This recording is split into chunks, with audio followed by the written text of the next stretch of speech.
నమస్తే, welcome to our channel. ప్రస్తుతం మనం ధర్నా చౌక్లో ఉన్నాము. ఇక్కడ అవుట్సోర్సింగ్ ఉద్యోగస్తులు ఎవరైతే ఉన్నారో వాళ్ళు శాంతియుత ధర్నా చేస్తూ ఉన్నారు. మరి ఒకసారి వారితో మాట్లాడి తెలుసుకుందాం. వారు ధర్నా నేపథ్యం ఏంటి, దేనికోసం ధర్నా చేస్తూ ఉన్నారు ఏంటనేది చెప్పండి మేడం. ధర్నా చౌక్లో ఇంత భారీ ఎత్తున ధర్నా చేస్తూ ఉన్నారు, దేనికోసం, నేపథ్యం ఏంటి? ఏజెన్సీ వ్యవస్థ రద్దు కోసం చేస్తున్నామండి. మాకు ఈ ఏజెన్సీ వ్యవస్థ అనేది మాకు అడ్డుగోడగా నిలిచింది. మాకు జీతాలు ఇవ్వక సతాయిస్తారు. ఈఎస్ఐ పిఎఫ్ కానీ ఏది గవర్నమెంట్కు కట్టట్లేదు. ప్రతి నెల మాకు జీతము 1వ తారీఖు వరకు కాకుండా మినిమం 10వ తారీఖు వరకన్నా పడాలి. కానీ ఒక నెల జీతం కోసము 2 నెలలు కష్టపడవలసి వస్తుంది సార్. ఎందుకంటే ఏజెన్సీ వ్యవస్థ వాళ్ళ అకౌంట్లో డబ్బులు గవర్నమెంట్ ఎవ్రీ మంత్ పే చేసినా వాళ్ళు మాకు ఇవ్వడం లేదు. 20 రోజులు 30 రోజుల తర్వాత పే చేస్తారు. దానికి కూడా ఊకే ఫోన్ చేసి వాళ్ళని అడగాల్సి వస్తుంది. చాలా ఇబ్బంది పెడుతున్నారు సార్. చాలా ఇబ్బంది పడుతున్నాం ఏజెన్సీ వ్యవస్థ గురించి. అసలు గవర్నమెంట్ మా దగ్గర మేము పనిచేస్తున్నప్పుడు గవర్నమెంట్కే నేరుగా మాకు జీతాలు వేస్తే బాగుంటుంది. మధ్యలో ఈ దళారీ వ్యవస్థ వల్ల మేము చాలా నష్టపోతున్నాం సార్.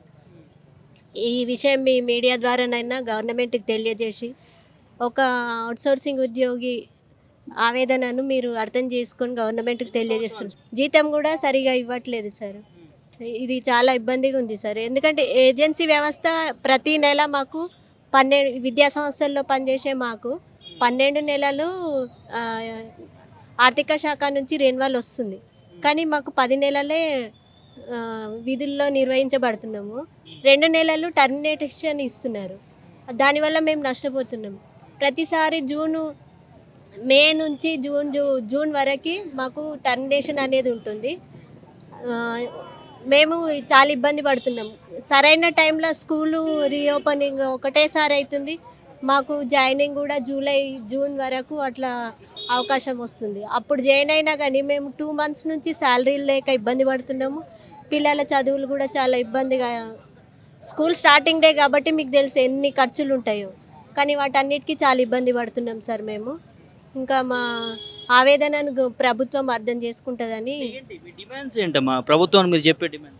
ముఖ్యంగా ఏజెన్సీ వ్యవస్థను రద్దు చేసి మాకు ఒక పే స్కేల్ అంటూ ఇవ్వాలి సార్. మేము గవర్నమెంట్ దగ్గర పనిచేస్తున్నాం కాబట్టి ఈ దళారీ వ్యవస్థ నుంచి మాకు విముక్తి కలిగించి గవర్నమెంటే నేరుగా ఒక పే స్కేల్ ఇస్తూ ఒక జీతాన్ని ఇవ్వాలి. సమాన పనికి సమాన వేతనం జీవో నంబర్ 17 ప్రకారం ఇవ్వాలని మేము కోరుతున్నాం సార్. అవుట్సోర్సింగ్ ఉద్యోగులకు ఏం న్యాయం కావాలనుకుంటున్నాం?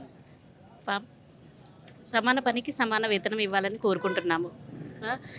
అది ఏజెన్సీ రద్దు చేసేసి డైరెక్ట్గా గవర్నమెంట్ నుంచి జీతాలు రావాలని కోరుకుంటున్నాము. ఒకటి మళ్ళీ ఏంటంటే పే స్కేల్ గవర్నమెంట్ ఎంప్లాయీస్ లాగా అవుట్సోర్సింగ్ వాళ్ళకు కూడా హెల్త్ కార్డు ఇవ్వాలని చెప్పేసి ఎవ్రీ ఇయర్ ఇంక్రిమెంట్ ఇవ్వాలని డిమాండ్ చేస్తున్నామండి. మేము ఇంతకుముందు ధర్నాలు ఏమైనా చేయడం జరిగింది? చాలా చేసామండి. చాలా ప్రభుత్వం ఉన్నప్పుడు చేసాము. కానీ మేము ఒక్కొక్కరు 20 years చేసిన వాళ్ళు ఉన్నారు. అవుట్సోర్సింగ్లో రిటైర్మెంట్ అయిన వాళ్ళు కూడా ఉన్నారు. అది న్యాయం చేయాలి. అవుట్సోర్సింగ్ వాళ్ళని గవర్నమెంట్ ఆదుకోవాలని మేము కోరుకుంటున్నాం. ప్రస్తుతం కాంగ్రెస్ ప్రభుత్వం మంత్రులను కానీ ఎమ్మెల్యేలను కానీ కలవడం జరిగింది. అందరినీ కలిసాము. రవీంద్ర భారతిలో కూడా మేము ఫిబ్రవరిలో మీటింగ్ పెట్టాము. మన సోమాజీ కూడా ప్రెస్ క్లబ్లో కూడా పెట్టాము. అందరూ వచ్చారు. మినిస్టర్స్ అందరు కూడా మాకు సపోర్ట్ చేస్తానని అన్నారు. ఈ గవర్నమెంట్ కాంగ్రెస్ ప్రభుత్వం అయినా ఏజెన్సీ అదే మాకు అవుట్సోర్సింగ్ వాళ్ళకి ఏదైనా న్యాయం చేస్తారని మేము ఈ ధర్నా చేస్తున్నాం. ఉద్యోగి చనిపోయిన వాళ్ళకి అంటే వాళ్ళకి కూడా అమౌంట్ కుటుంబానికి సహాయం చేయాలనేసి గవర్నమెంట్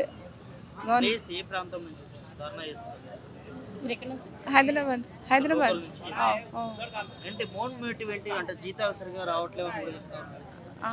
చెప్తున్నారు సార్. కానీ చాలా డిపార్ట్మెంట్లలో జీతాలు సరిగా రాక మొన్న ఏదో డిస్ట్రిక్ట్ అతను కూడా చనిపోయాడండి.